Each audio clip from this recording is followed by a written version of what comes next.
অস্ট্রেলিয়ায় নিয়ে যাওয়ার প্রলোভন দেখিয়ে 2 জনের কাছ থেকে 32 লাখ টাকা আত্মসাতের ঘটনায় যশোরের ঝিকরগাছা থানায় 3 জনের বিরুদ্ধে লিখিত অভিযোগ করা হয়েছে। বেনাপোল পোর্ট থানার গয়রা গ্রামের আক্তারুল ইসলামের ছেলে আলফাজ মিঠুন ও ঝিকরগাছা উপজেলার নাভারণ ইউনিয়নের কুন্দিপুর গ্রামের নূর ইসলামের ছেলে তরিকুল ইসলাম, ঝিকরগাছা উপজেলার নাভারণ ইউনিয়নের নন্দী ডুমুরিয়া গ্রামের লুৎফর রহমানের 2 ছেলে সোহাগ হোসেন ও সাগর হোসেন এবং মোকসেদ দফাদারের ছেলে লুৎফর রহমানের বিরুদ্ধে এই অভিযোগ করা হয়েছে। অভিযোগকারী তরিকুল ইসলাম বলেন, সোহাগ আমাদের অস্ট্রেলিয়ায় নিয়ে যাওয়ার কথা বলে 1 বছর আগে নগদ 32 লাখ টাকা নিয়েও বিদেশে পাঠাতে পারিনি।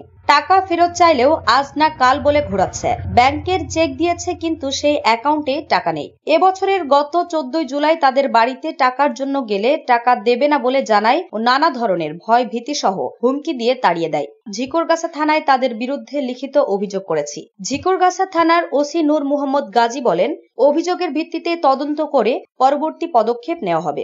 নিউজ ডেস্ক, দৈনিক রানার।